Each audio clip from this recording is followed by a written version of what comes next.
Pero, de 1984, El exorcismo del padre Pierre. El padre Pierre era un sacerdote haitiano que vino a la provincia como ingeniero civil, trabajó en la corporación de Río Dulce y encuentra la vocación sacerdotal aquí en la provincia, comienza su carrera dentro de la Iglesia Católica, pero él fue protagonista de un hecho, de este exorcismo a una joven de Clodomira. Y cuando comenzamos a escarbar en la historia de este resonante caso, encontramos en su primer momento a Rodolfo Núñez, que es uno de los hombres que comenzó con la renovación carismática católica aquí en la provincia y que formó parte de un equipo de 14 personas que acompañaron al padre Pierre en 8 sesiones de exorcismo en la iglesia Cristo Rey de la Banda. Casualidad, causalidad, nuestro invitado hoy también se llama Rodolfo Montenegro. Él es periodista del diario El Liberal con una vasta experiencia y él fue quien registró periodísticamente hablando este hecho. Y hoy quiero agradecer la deferencia por haber aceptado la invitación, Rodolfo. Sé que estás en un horario donde los medios gráficos están en hora de cierre. sí, no, buenas noches, gracias a vos. Bueno, por eso elegí el día en que no trabajo. Porque Hoy estás de franco. Hoy estoy de franco, sí. Sí, sí, no, esta es la hora crucial en el diario. Claro. En el cierre se está en eso. Se está en eso. Bueno, entremos a lo que ha sucedido con este caso, que después de la entrevista que hicimos con Rodolfo Núñez de la Renovación Carismática, comenzamos y mi intención era poder conversar con vos, que nos cuentes tu experiencia. Un joven Rodi Montenegro, corresponsal del diario Liberal para la corresponsalía, valga la redundancia, de la banda. ¿Cómo llega a vos la primera punta de que en la iglesia Cristo Rey se estaban realizando sesiones de exorcismo?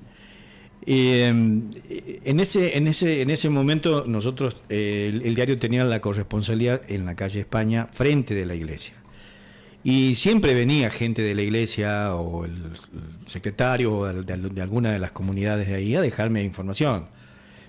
Y por ahí una persona que venía a dejarme información me comentó más o menos el caso. También me llegó por otro lado otra versión porque también hacía deportes esa época en el diario y se cubrían los partidos del ascenso de la primera B, donde jugaba Clodomira. Y uno de los jugadores también me comentó el caso porque él era una de las personas que asistía a la familia cuando Liliana tenía sus crisis. No había fuerza humana que la sostenga, y eran varios, aparte de los familiares, varios amigos de la familia los que estaban ahí. Entonces, por detrás de eso es que un mediodía me cruzo a la iglesia y bueno, hablo con Pierre. Uh-huh. Y le pregunto, y él me confirma y me cuenta, él nunca tuvo ningún reparo. Desde el primer momento nunca tuvo ningún reparo y me contó qué es lo que se hacía y cómo lo estaba haciendo y lo que le costaba. Y él me hablaba de su lucha. Él me decía, no puedo, me cansa, no duermo, pero hasta que el día previo me dijo, yo mañana, hasta que no la libere o hasta que no le gane, no me voy, no salgo de la iglesia. Fueron 8 días. 8 días. De lucha contra el demonio que había poseído a Liliana. Sí. Y el padre Pierre, en el 7º día, charlando con vos, te dice, mañana gano la batalla. Sí. Siempre me venía, me decía, me cuesta, pero le voy a ganar, me cuesta, pero estoy... Iba progresando, digamos, él iba ganando terreno en su batalla con el rezo del Padre Nuestro. Uh-huh. Llegaba un momento de la oración, en el líbranos del mal, en el que empezaba la crisis de ella. Ella rezaba, ella participaba, estaba, pero ahí es donde venía la crisis, y ahí empezaba toda la batalla. Entonces, en una parte del Padre Nuestro, después en otra, entonces se iba, él me comentaba eso, que él iba ganando terreno en esa batalla. Y sí, y me dijo, mañana, entonces yo le dije, padre, yo mañana vengo a la sesión, voy a venir a cubrirla. Me dijo, sí, no hay problema. Yo, sí. No hubo en ningún momento ningún tipo de hermetismo por parte del padre Pierre. No, porque convengamos también que tampoco era que todos los días estábamos con la historia. Uh-huh. Yo la venía siguiendo la historia, pero no era que la publicábamos todos los días tampoco. Se hizo la gran publicación ese día. El día que vence el padre Pierre al demonio. Exactamente. Yo venía siguiéndolo al tema, incluso me fui a la casa de Liliana en Clodomira, porque quería ver también el momento de la crisis y todo lo que pasaba alrededor de eso en su vivienda. Y no, él nunca tuvo reparo, y ese día me dijo, sí, no hay ningún problema. Le digo, bueno, yo mañana vengo con un fotógrafo. Sí, no. Bueno, es la única foto que queda, porque quedó en esa época, era el rollo y el papel, y era la única foto en papel que quedó, la que se está publicando ahora, donde él está en medio de toda la gente, no se le alcanza a ver a Liliana. Es la única foto que queda, que se la logró digitalizar. Y bueno, y es así que al otro día estuvimos ahí para la batalla final. Ya vamos al día D, sí. El día donde el padre Fils Pierre, haitiano, el negro le decían, ¿no? Muchos. Sí, yo le decía tipo negro, muy querido. Decía, muy querido. Tenía mucho carisma, tenía él, era una persona muy amable, muy agradable, con la que se podía hablar tranquilamente de cualquier tema. Bien, sí. Ya vamos a entrar en el día D, el día en el que el padre Fils Pierre le gana su batalla al demonio.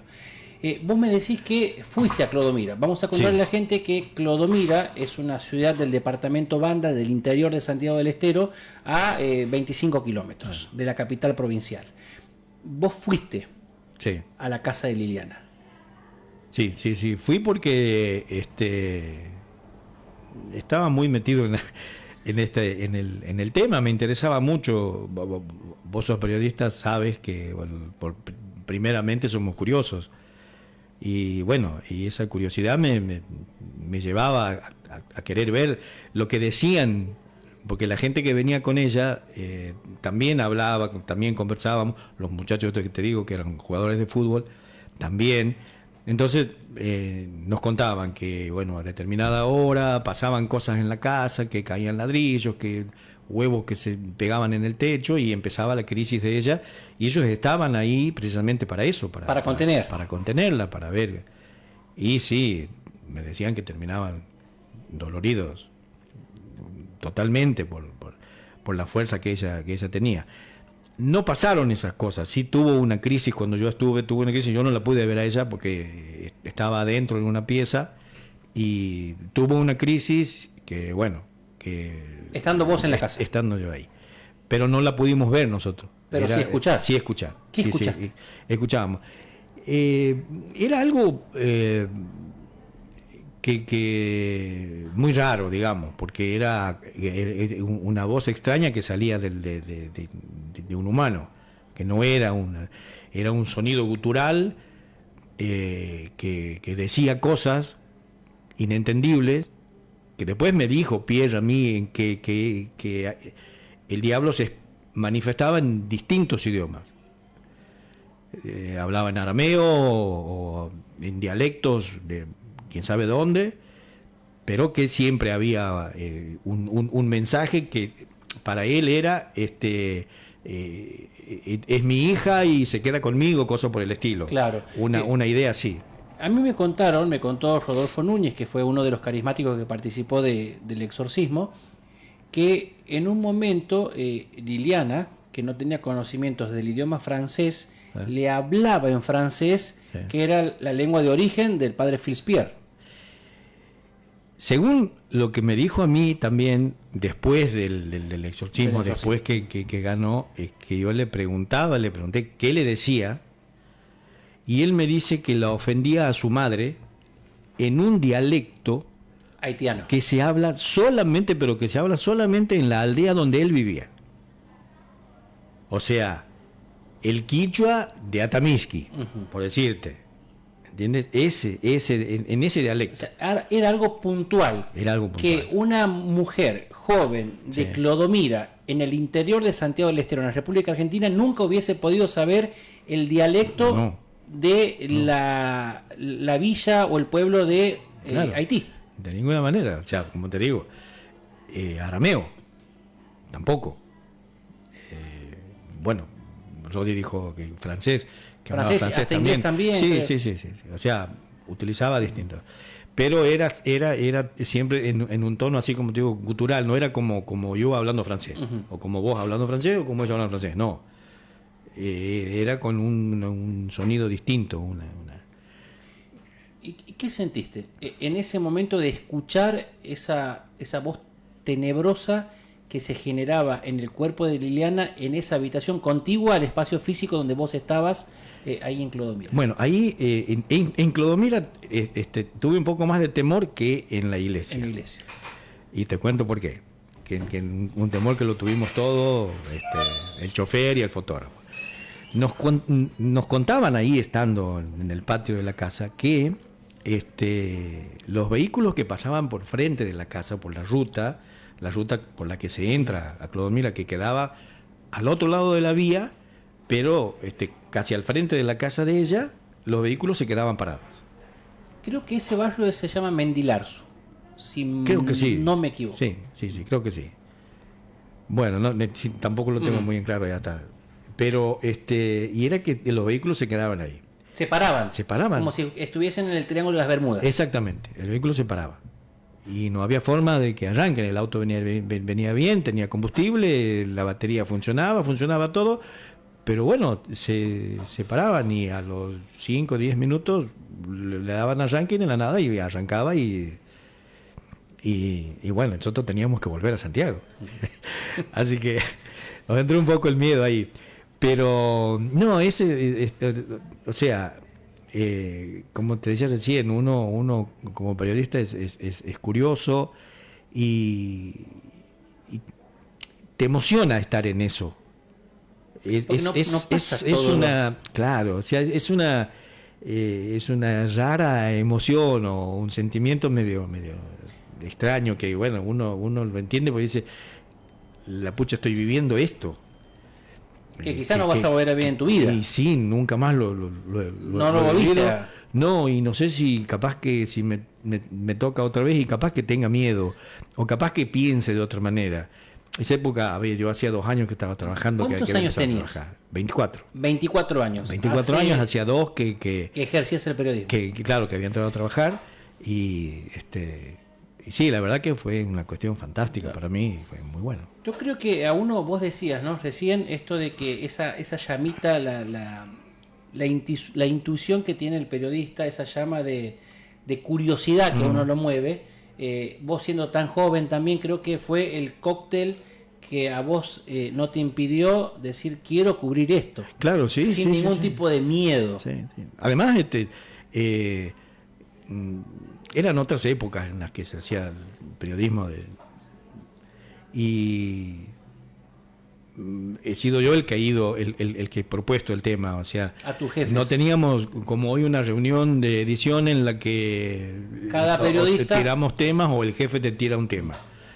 No, lo que teníamos era y no había mucho interés tampoco, pero hasta que ocurrió y bueno, y fue el tema de la liberación que tuvo mucha repercusión. Sí.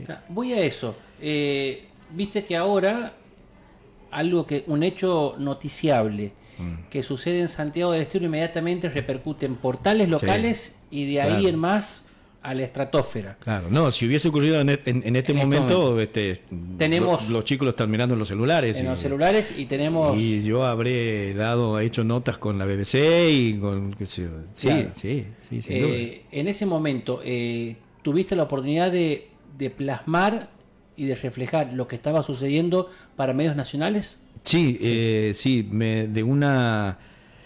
Bueno, de radios para charlar muchas, pero para una publicación de tiraje nacional, no sé si era, creo que se llamaba Esto o que cubría algo hechos así. policiales y algo así también. Sí, era así medio bien roja era exactamente, sí. periodismo muy rojo. Sí. Así que ellos se interesaron en la nota y me pidieron un informe que sí se publicó. Claro, tampoco existían los canales de televisión que hay ahora, ni era sí, otras épocas totalmente distintas.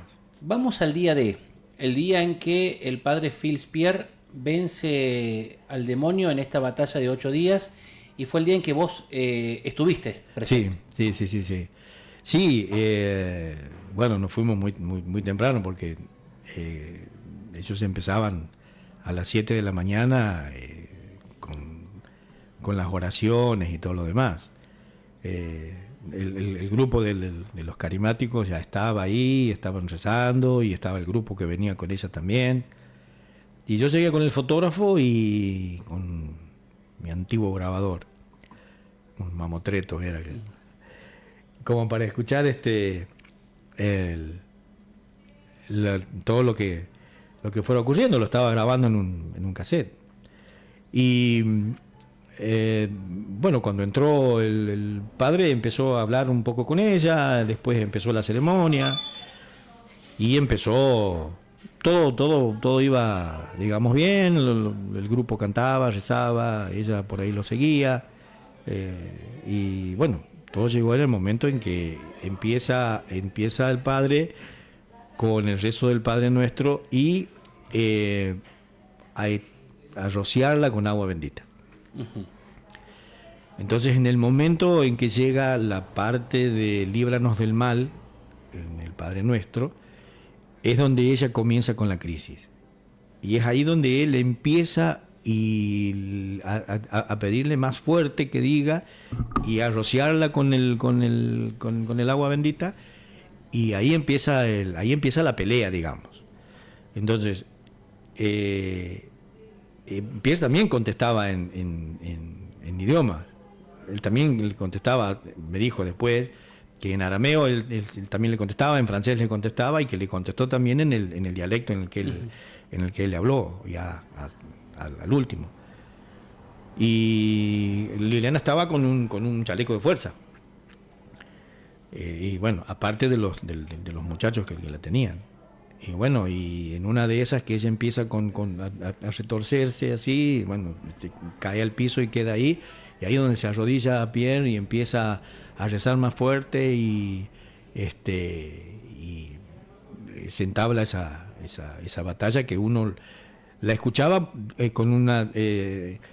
a él se lo escuchaba hablar, y después se escuchaba a ella con un sonido, no te podría decir una voz, porque era un sonido gutural así, muy extraño hasta para un hombre, pero era así como un hombre hablando de esa manera, ¿viste? No era muy, o sea, no te puedo describir bien cómo, claro, es, pero era una cosa así, era un sonido así gutural que le salía a ella, y obviamente con insultos y esas cosas. ¿Y qué sentiste vos en ese momento puntual? En ese momento, o sea, era el momento más fuerte de la ceremonia, y como que obviamente estaba muy inquieto, porque no sabíamos en qué iba a terminar todo eso, cómo iba a terminar. O sea, a ver, después me puse a pensar, y ya en frío decir, che, estaba el diablo ahí. O sea, uno que es que tiene sus creencias, qué sé yo, no sé, decir, che, era el diablo, no, claro, sé, ¿visto? Y era guau, diría, ¿no? Claro, porque mira, a mí se me ocurre que en ese momento, año 84, ya ¿habías visto vos la película El Exorcista? No la había visto. Había visto pasajes, más o menos, tenía una idea. Pero no la habías visto. No la vi completa. Bueno, Después vinieron muchas películas Sí. de posesiones demoníacas, Sí. y donde uno, si hoy en día vos te tocase cubrir un exorcismo, la pensarías porque dirías, en las películas, muchas veces en la ficción, el demonio sale del cuerpo y se mete en Sí. el cuerpo de los que están presentes Claro. en la ceremonia del exorcismo, ¿no? Sí, sí, sí. Entonces, Bueno, eso te pasó por la cabeza a vos. eso precisamente, no, vos sabés que no. Pero precisamente ese tema del traspaso del diablo de uno a otro fue una discusión que tuvimos antes de empezar la ceremonia con la gente, con los carismáticos, que me pidieron que me retirara. Bueno, yo le dije que no, yo vine a trabajar y que tenía la autorización del padre, del sacerdote, y que me iba a quedar. Pero digo, ¿pero cuál es el tema? Me dice, mira, pasa que nosotros estamos preparados, estamos en ayuno y oración permanente y nos estamos juntando y todo, precisamente para tener fuerza y para que no... Entonces dice, en una persona que está débil espiritualmente porque no está preparada de esa manera, puede entrar el demonio si sale de la chica. Y bueno, dije, bueno, no sé, es mi problema, Claro. pero yo me tengo que dar. Y me quedé. Sí, ellos entendieron y bueno, obviamente, yo no. Hoy si me preguntas, bueno, a ver, che, no, pará. ¿Volverías a hacerlo? No sé, Javito, ya lo piensas. También a esta altura que me mete el diablo. Pero no, nunca me di el riesgo ese. Nunca me di ese. En ese momento. En ese momento no. No, ni se me cruzó por la cabeza que iba a ser cierto. O sea, para mí era un argumento de ellos para que me retire del lugar. Claro. Así que no. No, y bueno, aparte de como te digo, esa sensación de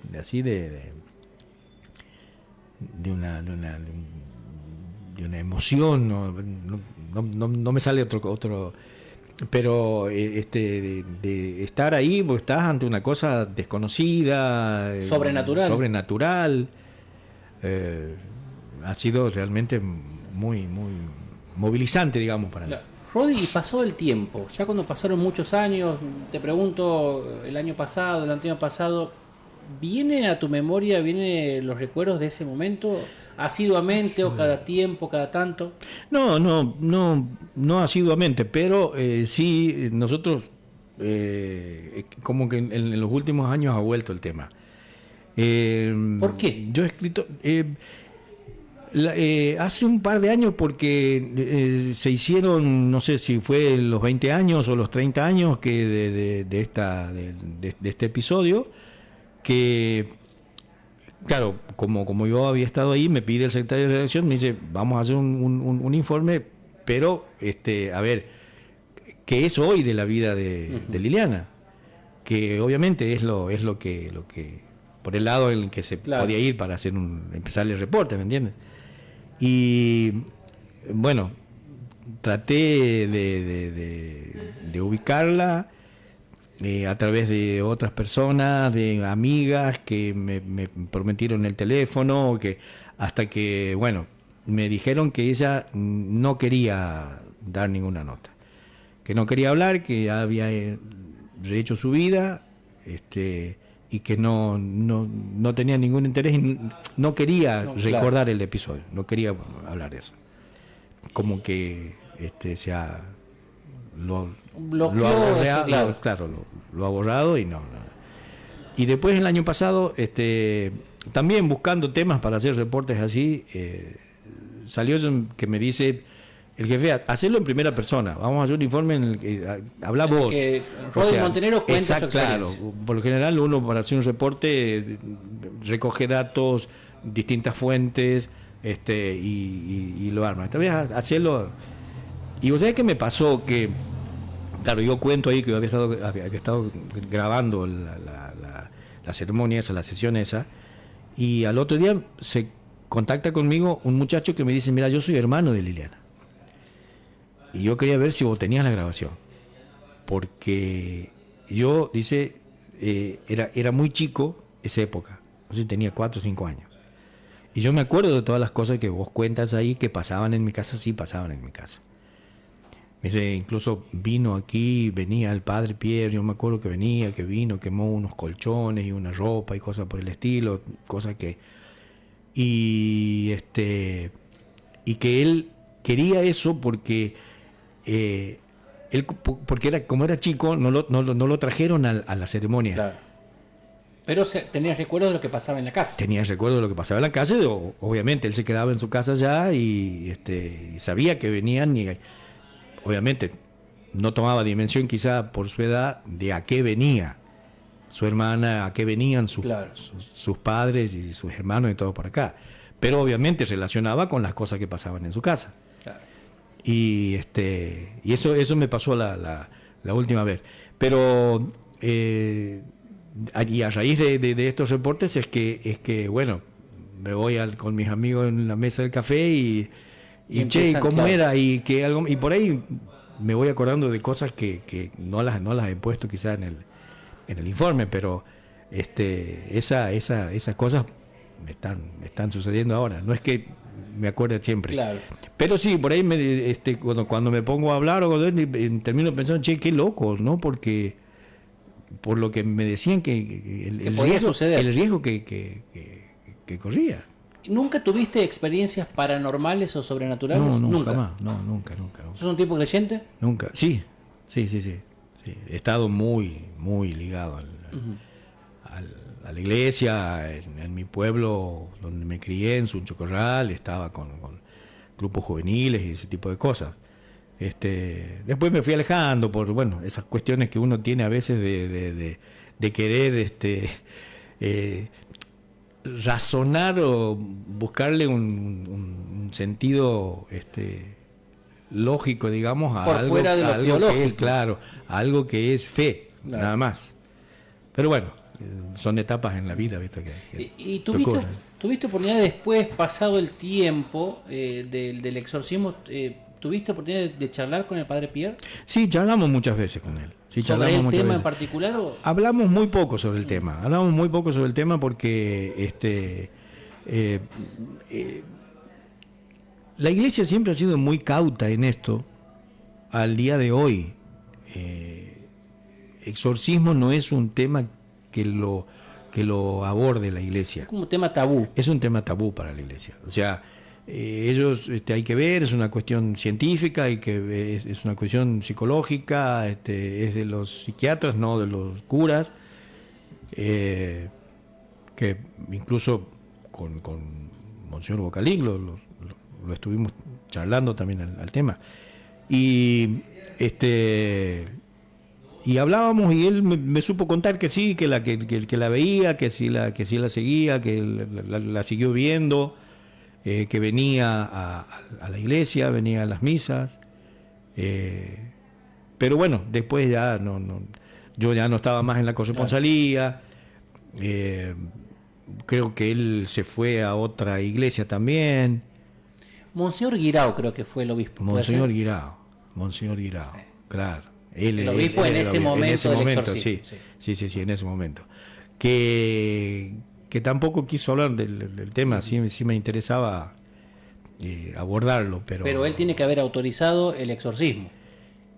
Dentro del organigrama de la Iglesia Católica. Sí, no sé de qué manera, pero bueno, sí, seguramente. No creo que permita una ceremonia. Imagino, claro. No creo que permita una ceremonia por fuera de lo que de la organización de la iglesia, sí.